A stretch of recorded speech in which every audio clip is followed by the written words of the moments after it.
अक्सर लगता है ना कि पंचतंत्र की कहानियां सिर्फ बच्चों के लिए हैं, पर ऐसा है नहीं।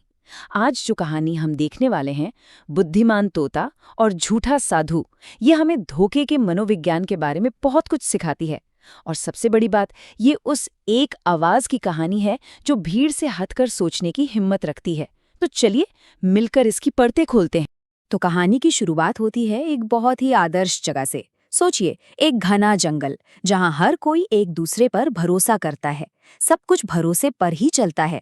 लेकिन कहते हैं ना, यही भरोसा जब अंधा हो जाए तो फिर वो सबसे बड़ी कमजोरी बन जाता है।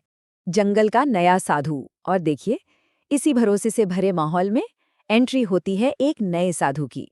उसका आना जंगल के इस शांत माहौल के लिए एक बहुत बड़ी चुनौती बनने वाला था। और यहीं से दिखावे और सच्चाई के बीच की असली लड़ाई शुरू होती है। अब इस कहानी का जो पूरा संघर्ष है ना, वो असल में इन दो किरदारों पर ही टिका है।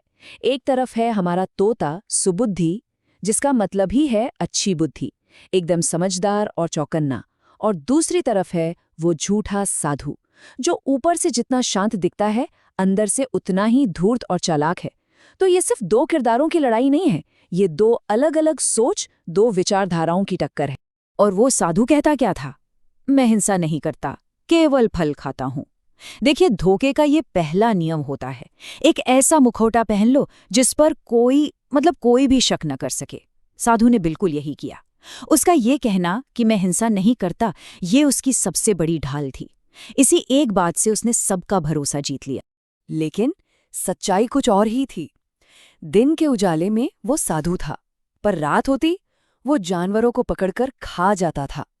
रात का अंधेरा होते साधु का वो मुखौटा उतर जाता था और असली शिकारी सामने आता था। और ये धोखे का सबसे खतरनाक रूप है ना? जब रक्षक ही भक्षक बन जाए। एक शक और एक झूठ। अब यहां से कहानी एक बहुत ही दिलचस्प मोड़ लेती है। सोचिए, एक तरफ है सबका अंधविश्वास और दूसरी तरफ है एक अकेला शक। अब हम यही देखने वाले हैं कि कैसे एक छोटी सी शंका एक बहुत बड़े झूठ के पूरे साम्राज्य को हिलाकर रख देती है। और वो अकेला कौन था? सिर्फ तोता सुबुद्धि। बस उसे ही उस साधु पर शक था। अब जानते हैं, जब पूरी भीड़ एक ही दिशा में चल रही हो ना, तो उसके खिलाफ सोचना बहुत हिम्मत का काम होता है। सुबुद्धि ने वही हिम्मत दिखाई। जहां बाकी सब लोग दिखावे में फंसे हुए थे, उसकी सतर्कता उसे सच के और करीब ले जा रही थी। ये हमें सिखाता है कि सच जरूरी नहीं कि हमेशा बहुमत के साथ हो। मगर सिर्फ शक से काम नहीं चलता, शक को सबूत चाहिए होता है। और फिर एक दिन एक बंदर रोता हुआ आया, बोला, मेरा छोटा भाई गायब हो गया है। ये सिर्फ एक जानवर का गायब होना नहीं था, ये उस पैटर्न का पहला ठोस सबूत था, जिसका शक सुबुद्धि को पहले से था। अब एक्शन लेने का समय आ गया था। तोते की चतुर योजना। सुबुद्धि ये बात अच्छी तरह जानता था कि सच को सामने लाने के लिए सिर्फ शक काफी नहीं है, एक पक्की रणनीति चाहिए। और सबसे अच्छी रणनीति कौन सी होती है? वो जो दुश्मन की सबसे बड़ी कमजोरी को ही उसका हथियार बना दे। और इस साधु की सबसे बड़ी कमजोरी क्या थी? लालच।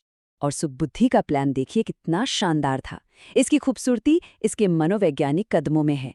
पहला स्टेप, साधु की झूठी तारीफ करके उसके घमंड को हवा देना। दूसरा स्टेप, राजा से इनाम का लालच देना ताकि उसका दिमाग काम करना बंद कर दे। और तीसरा और आखिरी स्टेप, उसे रात में जंगल से बाहर बुलाना, जहां उसका असली चेहरा सबके सामने लाया जा सके। ये एक तरह की मास्टर क्लास है कि किसी धोखेबाज को कैसे फंसाया जाता है। और हुआ भी वही। साधु लालच में आ गया, प्लान एकदम काम कर गया। पर क्यों? क्योंकि लालच एक ऐसी चीज है जो इंसान की सोचने समझने की शक्ति पर हावी हो जाती है। वो साधु जो खुद को इतना चालाक समझता था, इनाम के ख्याल में इतना अंधा हो गया कि उसे अपने सामने खड़ा खतरा दिखाई ही नहीं दिया। लालच का जाल। तो अब कहानी अपने सबसे रोमांचक मोड़ पर आ पहुंची है। जाल बिछाया जा चुका था और इस बार शिकारी खुद शिकार बनने वाला था। रात का समय और जंगल के सारे जानवर छिपकर इंतजार कर रहे थे। विडंबना देखिए, साधु मन ही मन खजाने के सपने देख रहा था और असल में वो खुद एक जाल की तरफ बढ़ रहा था। जंगल की वो खामोशी असल में एक तूफान से पहले की शांति थी।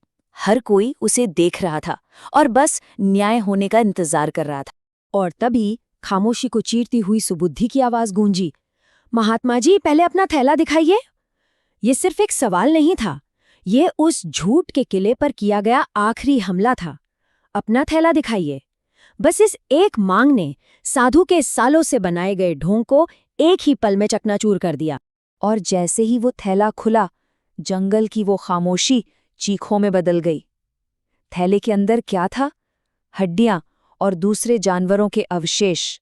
वो सिर्फ हड्डियां नहीं थीं, वो उन सभी गायब हुए जानवरों का कड़वा सच था। ये सिर्फ धोखा नहीं था, ये धर्म की आड़ में किया जा रहा एक नरसंहार था। सच्चाई का पर्दाफाश। कहते हैं ना, जब सच सामने आ जाता है तो झूठ के लिए कोई जगह नहीं बचती। पर्दाफाश तो हो चुका था। अब समय था हिसाब का, समय था न्याय का। फिर क्या था? सारे जानवरों ने मिलकर उस ढोंगी साधु को जंगल से बाहर भगा दिया। धोखे से टूटा हुआ भरोसा अब गुस्से में बदल चुका था। जिस समाज ने उस साधु को इतनी इज्जत दी थी, आज उसी समाज ने एक होकर उसे बाहर का रास्ता दिखा दिया। ये दिखाता है कि जब सच सामने आता है ना, तो समाज में खुद को ठीक करने की ताकत होती है। कहानी की बड़ी सीख तो सवाल ये उठता है कि सदियों पुरानी कहानी का आज के जमाने में क्या मतलब है? इससे हम अपनी जिंदगी के लिए क्या सबक ले सकते हैं? चलिए, इसकी 3 सबसे बड़ी सीखों पर एक नजर डालते हैं। तो पहली और सबसे जरूरी सीख, कभी भी दिखावे पर भरोसा नहीं करना चाहिए। साधु का उदाहरण हमें बताता है कि सबसे खतरनाक धोखे अक्सर सबसे पवित्र दिखने वाले मुखौटों के पीछे ही छिपे होते हैं। दूसरी सीख, सच्ची समझदारी ही खतरे से बचाती है। सुबुद्धि ने सिर्फ देखा नहीं, उसने सवाल किया।